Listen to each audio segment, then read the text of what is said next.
हैदराबाद आपको लिए चलता हूं सीधा। इस वक्त अमित शाह प्रेस कॉन्फ्रेंस कर रहे हैं। मैं स्वागत करता हूं। सबसे पहले मैं हैदराबाद शहर की जनता का हृदय से धन्यवाद करना चाहता हूं, क्योंकि आज जिस प्रकार का स्वागत हैदराबाद के रोड पर मैंने देखा है, शायद ही मैंने तेलंगाना में, हैदराबाद में, अन्य हिस्सों में भी इस प्रकार का स्वागत देखा है। जिस गर्मजोशी के साथ हैदराबाद की जनता ने भारतीय जनता पार्टी के नेताओं का स्वागत किया है और अपना समर्थन इस चुनाव में मोदी जी के नेतृत्व पर, हमारे प्रदेश नेतृत्व पर और भारतीय जनता पार्टी के लिए जताया है, इसलिए मैं हैदराबाद की जनता का हृदय से धन्यवाद करना चाहता हूं। पूरे रोड पर जहां पर भी गए, एक इंच भी जगह खाली नहीं दिखाई पड़ती थी और मुझे भरोसा है रोड शो को देखकर कि इस बार भारतीय जनता पार्टी सीट बढ़ाने के लिए, संगठन बढ़ाने के लिए नहीं लड़ रही है। इस बार चुनाव के बाद हैदराबाद में मेयर भारतीय जनता पार्टी का होगा, ये हैदराबाद की जनता ने स्पष्ट कर दिया है। मित्रों, हैदराबाद के अंदर विश्व भर के आईटी हब बनने की सभी संभावनाएं पड़ी हुई हैं, मगर आईटी हब तब बनता है जब इसके अनुरूप इंफ्रास्ट्रक्चर यहां पर बने, और इंफ्रास्ट्रक्चर, शहर का इंफ्रास्ट्रक्चर, अर्बन इंफ्रास्ट्रक्चर बनाने का जिम्मा म्युनिसिपल कॉरपोरेशन का होता है। हालांकि केंद्र सरकार और राज्य सरकार की अनेक प्रकार की ग्रांटें मिलती हैं, मगर इसका इंप्लीमेंटेशन ये शहर के शासन के हाथ में, म्युनिसिपल कॉरपोरेशन के हाथ में होता है। और मुझे कहने में कोई संकोच नहीं है कि जिस प्रकार का कॉरपोरेशन यहां टीआरएस और मजलिस के नेतृत्व में चला है, वो हैदराबाद को आईटी हब बनने के लिए, विश्व का आईटी हब बनने के सबसे बड़ा रोड़ा है। अभी ही बारिश में पानी भर गया, लगभग 7 लाख लोगों के घर में परेशान हो गए, पानी भर गया। 6 साल से स्टॉर्म वाटर की एक भी लाइन, इसका सिल्टिंग नहीं हटाया गया, नालों का सिल्टिंग नहीं हटाया गया। पानी नहीं भरेगा तो क्या होगा? मजलिस साथीदार है, मजलिस के इशारों पर अवैध कंस्ट्रक्शन चलते हैं, एपीसमेंट होता है। इसके कारण पानी की निकासी के मार्ग के अंदर अवैध कंस्ट्रक्शन जो हुए हैं, उसने भी पानी भरने में, जमाव होने में बहुत बड़ी भूमिका निभाई है। मैं हैदराबाद की जनता को विश्वास दिलाना चाहता हूं कि एक बार आप भारतीय जनता पार्टी को यहां मौका दीजिए। हम सारे इलीगल कंस्ट्रक्शन जो पानी की निकास के मार्ग में है, उसको हटाकर कभी भी हैदराबाद के अंदर पानी भरे ऐसी स्थिति नहीं लाने देंगे। मैं आज ये प्रेस वार्ता में ये भी पूछना चाहता हूं कि जब पानी भर गया तब श्रीमान केसीआर कहां थे? उनके निवास के सामने की कॉलोनियों में भी पानी भरा। हम भी मीडिया को ध्यान से देखते हैं, कहीं पर भी मुख्यमंत्री ने ना कोई दौरा किया, ना कॉरपोरेशन की बैठक की, ना विधायकों के साथ घूमते दिखे, ना स्थानीय सांसदों के साथ घूमते दिखे। जब हैदराबाद की जनता इतनी बड़ी मुसीबत में थी, तब मुख्यमंत्री कहां थे? ओवैसी कहां थे? हैदराबाद की जनता के मन में ये बहुत बड़ा सवाल है, जिसका जवाब उनको देना पड़ेगा। मित्रों, हम वादा करते हैं कि गुड गवर्नेंस को हम हैदराबाद के अंदर जमीन पर उतारेंगे और हैदराबाद को विश्व का आईटी हब बनाने की दिशा में सभी अनुरूप कदम उठाए जाएंगे। और ये भारतीय जनता पार्टी का वादा है। मोदी जी जो कहते हैं वो करते हैं, हम जो कहते हैं वो होता है। चाहे 2014 का हमारा घोषणा पत्र हो या 2019 का घोषणा पत्र हो, हमने सारे वादों पर अमल किया है। मैं हैदराबाद की जनता को 5 साल पहले एक घोषणा पत्र टीआरएस ने भी दिया था, जिसको प्रचिन्न आशीर्वाद मजलिस के भी थे। मैं कुछ सवाल यहां पर छोड़कर जाना चाहता हूं। कल वोटिंग है, मेरी आशा है शाम को केसीआर जी इसके जवाब दे। एक तो आपने 100 दिन की योजना का वादा किया था, इसका हिसाब किताब हैदराबाद की जनता मांगती है। क्या हुआ? 100 दिन छोड़िए साहब, 5 साल पूरे हो गए। उसमें से कुछ भी करा हो तो हैदराबाद की जनता के सामने रखिए। एक सिटीजन चार्टर आप देने वाले थे, उसका क्या हुआ? सिटीजन चार्टर छोड़िए, इसका पहला पृष्ठ भी तैयार नहीं हुआ है अभी। और रोजमर्रा के काम के लिए, गटर की सफाई के लिए, रोड की सफाई के लिए, रोड की स्ट्रीट लाइट के लिए हैदराबाद की जनता धक्के खा रही है। 32,000 से ज्यादा नल कलेक्शन गरीब बस्तियों में देने थे। हमने हिसाब किताब लगाया, हमारे कार्यकर्ताओं ने 20% से ज्यादा आप नहीं दे पाए हो। कब दोगे? वादा तो 5 साल का था। गरीबों के लिए 1 लाख घर बनाने थे, 1100 से ज्यादा नहीं बना पाए, जबकि मोदी जी ने 1,35,000 गरीबों के घर के लिए तेलंगाना को पैसा मुहैया करा है, मगर आप इंप्लीमेंट नहीं कर पाते हो। आपके फार्म हाउस से बाहर निकलकर सचिवालय में आओगे तभी तो शायद कभी इंप्लीमेंटेशन होगा। भूसी नदी के साथ साथ 42 किलोमीटर का 6 लेन रोड बनाना था। मेरा सभी मीडिया वालों को निवेदन है कि आपकी वैन जरा भूसी नदी के किनारे किनारे घुमाकर वो 6 लेन का रोड हैदराबाद की जनता को एक बार दिखा दीजिए जरा। हैदराबाद की जनता श्रीमान आपसे पूछती है कि वादों का क्या हुआ। 15 डंप यार्ड बनाने थे, एक डंप यार्ड का बोर्ड भी तो दिखा दीजिए। कहां गए वो 15 डंप यार्ड? 4 प्रेक्षागृह रविंद्र भारती की तर्ज पर आप बनाने वाले थे, क्या हुआ? 10,000 करोड़ की एक योजना लेकर आए थे आप, कहां गए 10,000 करोड़? कब खर्च किया? म्युनिसिपल कॉर्पोरेशन के बजट का योग भी बना ले तो इतना नहीं होता है। एक हुसैन सागर को स्वच्छ तालाब बनाने का, एक स्वच्छ स्पॉट बनाने का, टूरिस्ट स्पॉट बनाने का वादा किया था। मैं अभी अभी हुसैन सागर के पास से आया हूं, आप हर रोज जाते हैं, मैं इसके बारे में कोई और टिप्पणी नहीं करना चाहता।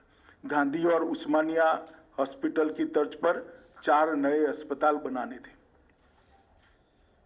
हमें तो दिखाई नहीं दिए। मोदी जी ने एम्स में मेडिकल कॉलेज दिया, मजदूरों की जो अस्पताल है इसमें भी मेडिकल कॉलेज दिया और अस्पतालों को कंप्लीट करने का काम मोदी जी ने किया। अरे साहब वो तो छोड़िए, आपने कुछ नहीं किया। मोदी जी ने एक आयुष्मान भारत योजना लाए हैं जिसमें हैदराबाद के अर्बन गरीब के लिए 5 लाख रुपए की पूरी हेल्थ का खर्चा भारत सरकार उठाने वाली है। आपने पॉलिटिकल रीजन से मोदी जी हैदराबाद में लोकप्रिय हो जाए इसलिए उसका भी इंप्लीमेंटेशन नहीं किया और हैदराबाद के गरीब को आपने 5 लाख रुपए के स्वास्थ्य योजना से महरूम रखा है। आज हैदराबाद में कोई भी गरीब बीमार पड़ता है तो उसको 5 लाख रुपए की दवाई नहीं मिलती, ऑपरेशन नहीं करा पाता, अपने बूढ़े माँ बाप का, अपने छोटे बच्चे का इलाज नहीं करा पाता। क्या बिगाड़ा है इन लोगों ने? मोदी जी की पॉपुलैरिटी तो वैसे ही केसीआर साहब होने वाली है। भारतीय जनता पार्टी की सरकार ने हैदराबाद और तेलंगाना के लिए काफी कुछ किया है। हैदराबाद मेट्रो प्रकल्प 16,000 करोड़ की लागत से, जिसको 30 किलोमीटर लंबा बनाया, इसका उद्घाटन प्रधानमंत्री जी ने भी किया, प्रधानमंत्री जी ने ही किया। प्रतिष्ठित शैक्षणिक संस्थानों की स्वीकृति की 4 बनाए हैं। Biodiversity research centre Hyderabad, centre for innovation for defence excellence Hyderabad, ऐसे 4 बनाए हैं। 40,800 करोड़ की इंफ्रा योजनाओं की घोषणा हम पहले ही कर चुके हैं, जिसमें हैदराबाद बेंगलुरु राजमार्ग, हैदराबाद विजयवाड़ा राजमार्ग, शहरी क्षेत्र के विकास के लिए अमृत मिशन लाया। ग्रेटर हैदराबाद नगर निगम में 3.30 करोड़ मूल्य के 2 पार्क विकसित किए गए। जीएचएमसी की लिए क्रेडिट रेटिंग की पूरी करने के लिए हमने इनिशिएटिव लिया। सबसे बड़ी बात हैदराबाद शहर के गरीबों के लिए, अभी अभी कोरोना काल के बाद Modi ji PM street vendor योजना लेकर आए। ये पीएम स्ट्रीट वेंडर योजना गरीब रेडी वालों के लिए है। और मुझे कहते हुए आनंद होता है कि सबसे ज्यादा पीएम स्ट्रीट वेंडर योजना का फायदा अगर किसी एक राज्य को मिला है तो तेलंगाना को मिला है। 3 लाख लोगों को पीएम स्ट्रीट वेंडर योजना के तहत लोन देने का काम किया गया और सबसे ज्यादा किसी बड़े शहर में दिया गया है तो हैदराबाद को दिया गया है। 30,000 से ज्यादा पीएम स्ट्रीट वेंडर के लोन दिए गए। लगभग और 72 किलोमीटर लंबी रेल परियोजना मेट्रो की लागू हो रही है। इसके अलावे हैदराबाद के लिए पहले पासपोर्ट की बहुत बड़ी दिक्कत थी, अब पूरी व्यवस्था को प्रोफेशनलाइज कर दिया गया है और सारा काम टेक्नोलॉजी बेस कर एक अद्यतन पासपोर्ट ऑफिस यहां पर बनाने का काम किया है। और इसके साथ साथ हैदराबाद के अंदर ये आईटी का बड़ा हब है। देश भर के युवाओं के लिए मोदी जी ने ढेर सारे योजनाएं और ढेर सारे प्लेटफॉर्म उपलब्ध कराए हैं। इसका परिणाम है कि दुनिया भर में आर्थिक संकट है मगर एफडीआई इनफ्लो सबसे ज्यादा भारत में है। एफआईआई इनफ्लो भी नवंबर में रिकॉर्ड जगह पे पहुंचा है। आईटी सेक्टर का इन्वेस्टमेंट जो हो रहा है इसका सबसे बड़ा फायदा हैदराबाद को हो रहा है। हमने देखा है कि हैदराबाद में भारत की योजना और प्रधानमंत्री जी के सबसे संपर्क से कई बड़ी बड़ी कंपनियां आकर्षित होकर यहां पर अपना इन्वेस्टमेंट किया है और मेक इन इंडिया की चमक भी हैदराबाद के अंदर बढ़ी है। मोदी जी ने एक बहुत बड़ा रिफॉर्म किया है। अब न केवल वर्क फ्रॉम होम, इसकी जगह वर्क फ्रॉम एनीवेयर के लिए रास्ता खुला है और इसका सबसे बड़ा फायदा हैदराबाद के युवाओं को होने वाला है, जो आईटी प्रोफेशनल है उनको होने वाला है। ये मिनी भारत है। भारत भर के युवा यहां आते हैं, इनको वर्क फॉर होम की साथ साथ वर्क फ्रॉम एनीवेयर, ये योजना का सबसे बड़ा फायदा अगर किसी एक शहर के युवाओं को होना है तो वो हैदराबाद को होना है। स्टार्टअप के लिए भी बहुत ध्यान दिया गया है। ढेर सारी प्रायोरिटी में डिटेल में जाना नहीं चाहता, मगर स्टार्टअप को मोदी जी ने खुद एक थ्रस्ट देकर एक नए उद्यमियों के लिए एक बहुत बड़ा प्लेटफॉर्म तैयार किया है। इसका भी सबसे बड़ा फायदा हैदराबाद को होने वाला है। स्टार्टअप्स के लिए व्यापार में आसानी हो, इसके लिए एक नया बिजनेस फ्रेंडली इकोसिस्टम तैयार कर बहुत तेजी से इस पर आगे बढ़े हैं। ईज ऑफ डूइंग बिजनेस के अंदर भारत ने ग्लोबल रैंकिंग में बहुत बड़ी जंप लगाई है और इसके साथ साथ इनोवेशन इंडेक्स में भी हमारी रैंकिंग बहुत बेहतर हुई है। मित्रों, ये सबके कारण हैदराबाद जो मिनी भारत है, मिनी इंडिया है, इसके युवा प्रोफेशनल्स को बहुत, उनके लिए क्षितिज बहुत बड़ी खुली है और इसका फायदा हो रहा है। मित्रों, मैं अंत में इतना ही कहना चाहता हूं कि मेरे साथ हमारे प्रदेश का नेतृत्व बैठा है। मैं आपको हैदराबाद की जनता को भरोसा दिलाना चाहता हूं कि हम हैदराबाद को नवाब निजाम कल्चर से मुक्त होकर एक मिनी इंडिया बने ऐसा शहर बनाने की दिशा में आगे बढ़ेंगे। निजाम कल्चर को त्याग कर एक आधुनिक शहर बने, इस प्रकार का हम हैदराबाद को बनाएंगे। यहाँ किसी का अपीसमेंट नहीं होगा, किसी के साथ अन्याय भी नहीं होगा। इस प्रकार की नई कार्य संस्कृति का विकास हम यहाँ पर करेंगे। हम डायनेस्टी से डेमोक्रेसी की ओर जाना चाहते हैं। चाहे ओवैसी साहब की पार्टी हो, चाहे टीआरएस की पार्टी हो, हमें तो बहुत सवाल करती हैं, मगर मैं पूछना चाहता हूं कि इतने बड़े तेलंगाना में आपके परिवार के अलावे आपको कोई नहीं मिलता है जी? आपके बाद आपका परिवार ही क्यों आता रहता है और किसी में टैलेंट ही नहीं है? हम डायनेस्टी से डेमोक्रेसी की ओर देश के लोकतंत्र को ले जाना चाहते हैं, हैदराबाद और तेलंगाना को ले जाना, भ्रष्टाचार से पारदर्शिता की ओर ले जाना चाहते हैं। भ्रष्टाचार सारी सीमाएं लांघ गया। अपने अपने रहन सहन को देख लीजिए तो आपको मालूम पड़ेगा कि किस प्रकार का भ्रष्टाचार तेलंगाना की जनता ने सहन किया है। तुष्टीकरण से हम सम विकास की ओर जाना चाहते हैं। किसी का अपीसमेंट नहीं करेंगे, सबको बरोबर मौके मिलेंगे। और हैदराबाद की जनता का बहुत बड़ा हिस्सा जो अपमानित महसूस करता है अपने आप को, उनको हम भरोसा दिलाना चाहता है किसी की भी हिम्मत नहीं होगी आपको दोयम दर्जे के नागरिक बताने की। इस प्रकार का सम विकास का हम वातावरण करेंगे। बाढ़ से डूबे शहर को बाढ़ मुक्त शहर बनाना चाहते हैं। और मैं एक सवाल फिर से श्रीमान चंद्रशेखर राव जी से पूछना चाहता हूं, ये मजलिस के साथ आप जो समझौता करते हो, इसमें हमें कोई आपत्ति नहीं है, कोई आपत्ति नहीं। कर सकता है, लोकतंत्र में कोई भी व्यक्ति किसी के साथ भी जाता है, मगर गुप्त समझौता क्यों करते हो? इतनी हिम्मत क्यों नहीं है कि मजलिस के साथ खुलेआम सीट शेयरिंग कर लड़े? एक कमरे के अंदर इलू इलू कर आप सीटें बांटते हो। सार्वजनिक रूप से हैदराबाद की जनता के सामने अभी भी प्रचार में 1 घंटा बाकी कह दीजिए कि हाँ हमारा मजलिस के साथ समझौता है। क्यों हिम्मत नहीं है आपकी? इसका जवाब केसीआर और मजलिस दोनों ने होना चाहिए। और मित्रों, मैं मानता हूं कि आज सरदार पटेल के कारण ही ये हमारा तेलंगाना यहां से लेकर मराठावाड़ा तक और हैदराबाद भारत के साथ जुड़ा हुआ है। जिन्होंने उस वक्त पाकिस्तान में जाने की मुहिम चलाई थी, वो सभी संस्कृति से, ये निजाम संस्कृति से हम मुक्त कर एक विकसित शहर हैदराबाद को देना चाहते हैं। इसलिए मेरी हैदराबाद की जनता से करबद्ध निवेदन है कि एक मौका भारतीय जनता पार्टी को दीजिए। हम हैदराबाद को विश्व का आईटी हब बनने के लिए पूरे इंफ्रास्ट्रक्चर की तैयारी करेंगे और मोदी जी का आशीर्वाद है ही है, तो हैदराबाद अपने आप आईटी हब बनेगा, इसको मुझे भरोसा है। मेरी बात समाप्त हुई। आप एक एक कर सवाल पूछ सकते हैं। यहाँ से कोई जो नाम बोलेंगे उसको करेंगे। जल्दबाजी मत करिए, सब सवालों के मैं जवाब दूंगा।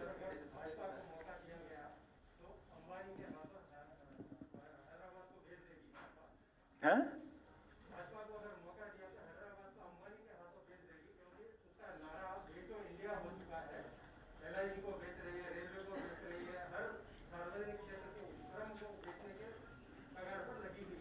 चलिए साहब, ये सबको इसका जवाब मालूम है।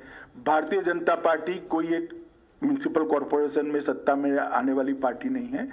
हमारा इस देश के 17 से ज्यादा राज्यों में शासन है, केंद्र में कई बार हम शासन में रहे हैं। हमें देश की जनता जानती है और बार बार वोट भी देती है। जो ये आरोप लगाते हैं, उन्होंने आत्मचिंतन करना चाहिए कि उन्होंने क्या करा है। सर, ओवैसी ने कहा है कि अगर यहाँ पर इलीगल रोहिंग्या पाकिस्तानीज या बांग्लादेशीज रहते हैं तो होम मिनिस्टर अमित शाह क्या कर रहे हैं, कार्रवाई क्यों नहीं करते? भाई, मैं जब कार्रवाई करता हूं तब तो हाय तौबा करते हैं पार्लियामेंट में। देखा नहीं है आपने कितनी बड़ी आवाज में रोते हैं? और एक बार लिख कर मुझे दे दे, बांग्लादेशी और रोहिंग्या को निकालना है, बाद में मैं करता हूं। जरा लिख कर देने के लिए बोल दीजिए उनको। सिर्फ चुनाव में बात करने से नहीं होता है। जब निकालने के लिए पार्लियामेंट में बहस होती है, कौन इनका पक्ष लेता है? देश की जनता जानती है, सबने लाइव टेलीविजन पर देखा है। भारत का केसीआर सर ये कहते हैं, केसीआर चीफ मिनिस्टर ये कहते हैं कि सेंट्रल की तरफ से कोई फंड्स नहीं पहुंचे हैं स्टेट गवर्नमेंट को, जबकि जब बाढ़ आई है कहीं पे भी होने दो, कुछ सेंट्रल की तरफ से उनको कोई सपोर्ट नहीं मिला है। बहुत समय से केसीआर सचिवालय नहीं गई है, इसलिए इनको आंकड़े मालूम नहीं है। मैं बता देता हूं। 224.50 करोड़ फर्स्ट इंस्टॉलमेंट एसडीआरएफ का हमने दे दिया था और 3 नवंबर को 224.50 करोड़ टोटल सिर्फ हैदराबाद के लिए 500 करोड़ रुपया अप्रोक्सीमेटली हमने दिया है। जरा वो कल जांच कर ले और रेगुलरली सचिवालय में जाए तो ऐसी गड़बड़ नहीं होगी। भारत 2018 असेंबली इलेक्शन में आप तो सिर्फ एक सीट जीता, लेकिन उसके बाद सिचुएशन में इंप्रूवमेंट हो गया। पार्लियामेंट इलेक्शन में 17 में 4 सीट जीता, उसके बाद दुब्बा का बाई इलेक्शन भी जीता और अभी जीएचएमसी में कंफर्टेबल पोजीशन। क्या बीजेपी हाईकमांड ये मानते हैं कि साउथ में कर्नाटक के बाद तेलंगाना पोटेंशियल स्टेट है सत्ता में आने की? नहीं, बिल्कुल। हम भारतीय जनता पार्टी आज मुख्य विपक्ष की जगह ले चुकी है और अगले चुनाव में यहाँ पर भारतीय जनता पार्टी की सरकार निश्चित रूप से बनने वाली है। और इसके लिए हमारा तो कार्यकर्ताओं का योगदान है, जनता का सपोर्ट है, मगर केसीआर का भी बहुत सपोर्ट है। जिस प्रकार से वो सरकार चला रहे हैं तो वो यहाँ की जनता भारतीय जनता पार्टी की ओर तेजी से बढ़े। करप्शन एलिगेशंस आप लगा रहे हैं, लेकिन उसका कालेश्वरम या मिशन वगैरह था, उसके ऊपर सेंट्रल एजेंसी से क्यों इन्वेस्टिगेशन नहीं कर पा रहा? चलिए, आपका सुझाव आ गया है। टीआरएस का आरोप है कि आप लोग जो बड़े नेता बीजेपी के आ रहे हैं दिल्ली से, सिर्फ हैदराबाद के चुनाव को पोलराइज करने के लिए आ रहे हैं। देखिए भैया, मैंने आपके 25 मिनट बात करी, पोलराइजेशन की क्या बात करी? मैं तो कभी हिंदू मुस्लिम कुछ बोला ही नहीं, कोई बात नहीं करी। डरना नहीं चाहिए किसी से, चुनाव अपने दम पर लड़ना चाहिए, अपने कामों पर लड़ना चाहिए।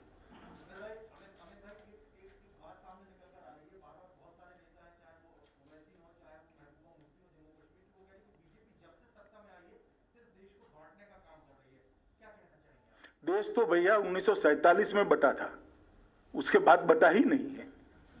और किसने बांटा था आपको मालूम है? और बटता था तब तेलंगाना को कौन पाकिस्तान के साथ जोड़ने की बात करता था, वो भी आपको मालूम है। इसका जवाब पहले ओवैसी दे। अमित जी, आपने जो चुनाव प्रचार आज रोड शो की शुरुआत की है, वो भाग्य लक्ष्मी मंदिर आप गए हैं।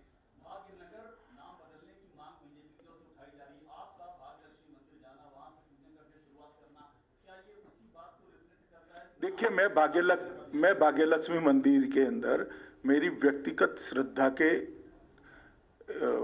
माँ के चरणों में रखने के लिए गया हूं। इसके कोई गलत अर्थ न निकाले जाए। भाग्यनगर आप चाहते हैं ना बदला जाए? मैंने जो कहना था वो कह दिया ना भैया। मैं भाग्यलक्ष्मी मंदिर में माँ के दर्शन करने के लिए गया था, इसके और कोई निहितार्थ निकालने की जरूरत नहीं। पिछले सालों में कभी हैदराबाद ने ये नहीं देखा कि इतने बड़े नेता बीजेपी के म्युनिसिपल कॉर्पोरेशन इलेक्शंस के लिए आए हैं, तो क्या ये कहना सही हो गया एमआईएम के नेता बिहार जा रहे हैं, 5 इलेक्शन वहां पर जीत चुके हैं, तो इसीलिए इसी साल असदुद्दीन ओवैसी के गढ़ आकर एमआईएम के गढ़ सारे नेता आ रहे हैं बीजेपी? देखिए, जहां तक भारतीय जनता पार्टी का सवाल है, कोई चुनाव को हम छोटा नहीं मानते हैं। कई चुनावों के अंदर हमारे राष्ट्रीय नेतृत्व ने म्युनिसिपल कॉर्पोरेशन के चुनाव में हिस्सा लिया है। और हमारे लिए जनता जहां मैंडेट देती है, वहां हमारी आइडियोलॉजी का, हमारे डेवलपमेंट के एजेंडा का और मोदी जी के विजन का प्रचार करना, ये हमारा अधिकार है। और हम हैदराबाद के चुनाव को छोटा नहीं मानते। जो लोग गली का चुनाव मानते हैं, वो कम से कम गली साफ करना भूल गए हैं, इसलिए उनको थोड़ी प्रॉब्लम है। गली साफ कर दी होती तो इनको इतनी बड़ी प्रॉब्लम न होती। चलो, बहस नहीं कर सकते भाई। आपका जवाब आ गया भैया। अब अमित शाह जी, मधु भारत टुडे से है। आपको 2 सवाल है। एक सवाल एक ही पूछो आप। एक में 2 सवाल पूछूंगा। केसीआर ये बोल रहा है कि कल बात करते हुए दुबला केसीआर को मारने के लिए दिल्ली से इतने लोग, बड़े लोग आना चाह रहे। और एक दूसरा सवाल क्या है कि पुलिस वाले को बिहेवियर और फोन टैपिंग हो रहा है, बोल रहे हैं यहाँ पर। वो 2 बातों पे क्या? देखिए, ऐसे इरिस्पॉन्सिबल आरोप मुख्यमंत्री की जगह पर बैठे हुए व्यक्ति ने नहीं दिखाने चाहिए।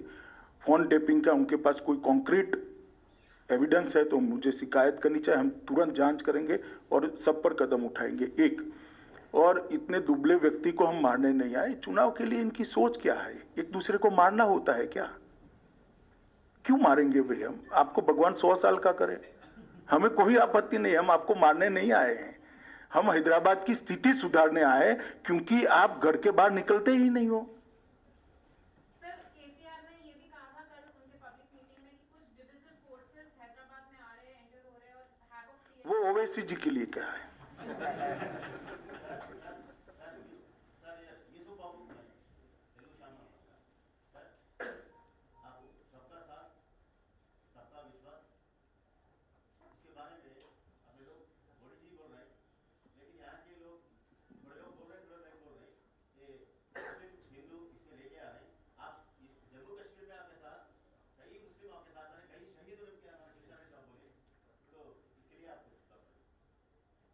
नहीं, मैं सवाल ही नहीं समझा। हाँ, तो सबका साथ सबका विकास है ही। हमने गैस, सुनिए ना, हमने गैस के सिलेंडर दिए, ना हिंदू देखा ना मुसलमान, सबके यहाँ गए। शौचालय दिया, ना हिंदू देखा ना मुसलमान, सबके यहाँ गए। बिजली का कनेक्शन दिया, ना हिंदू देखा ना मुसलमान, सबके यहाँ गए। ना क्रिश्चियन देखा ना सिख देखा। तो सबका साथ सबका विकास है ही। इसमें कहाँ दुविधा है?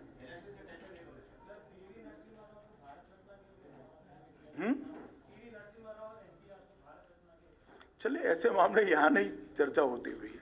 क्या आप हैदराबाद की जनता को ये आश्वासन दे सकते हैं कि अगर बीजेपी जीएचएमसी में आती है तो मोदी जी के तमाम स्कीम्स जो है वो इम्प्लीमेंट होंगे हैदराबाद के अंदर? 100% स्कीमें इम्प्लीमेंट होगी और जो करप्शन बंद हो जाएगा, इससे म्युनिसिपल कॉर्पोरेशन का बजट भी काफी बढ़ जाएगा काम करने के लिए।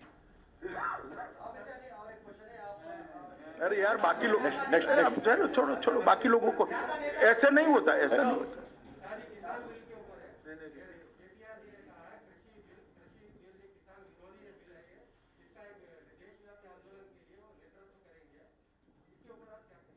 नहीं, कोई डेमोक्रेसी में सबको अधिकार है, मगर मैं इतना स्पष्ट कहना चाहता हूं कि तीनों बिल जो है किसान रिफॉर्म्स है वो किसानों के भले के लिए है और बहुत समय के बाद किसान एक जकड़ी हुई व्यवस्था से बाहर आने वाला है। राजनीतिक विरोध जिनको करना है वो कर सकते हैं और केसीआर भी पूरे देश में घूमना है तो घूम ही सकते हैं। 19 में भी घूमे थे, अपने राज्य में स्थिति क्या हुई आपको मालूम ही है।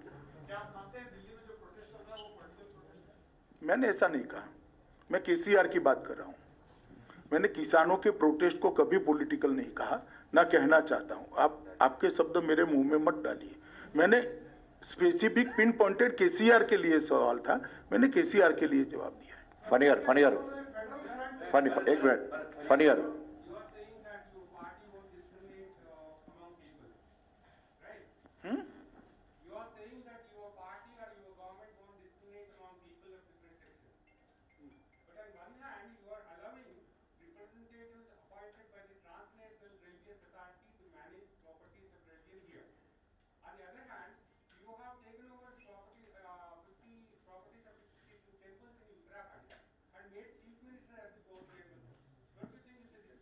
नहीं ऐसा नहीं है। ये सार्वजनिक ट्रस्ट बना है उत्तराखंड सरकार ने और इसमें अंत में तो थोड़ा स्टेबल होने के बाद जनता के प्रतिनिधि ही आने वाले हैं।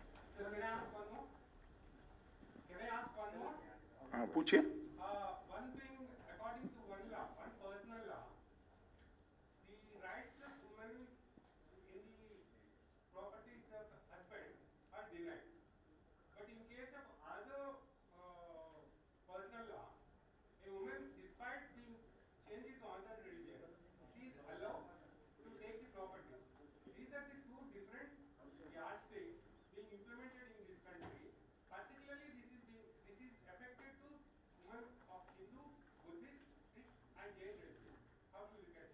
देखिए ऐसी कोई डिस्क्रिपेंसी है तो उसको जिन्होंने कानून लाया वो जरूर देखेंगे और कोर्ट भी देखेगी। आप क्या पूछ रहे हैं? एक सेकंड भाई, एक सेकंड।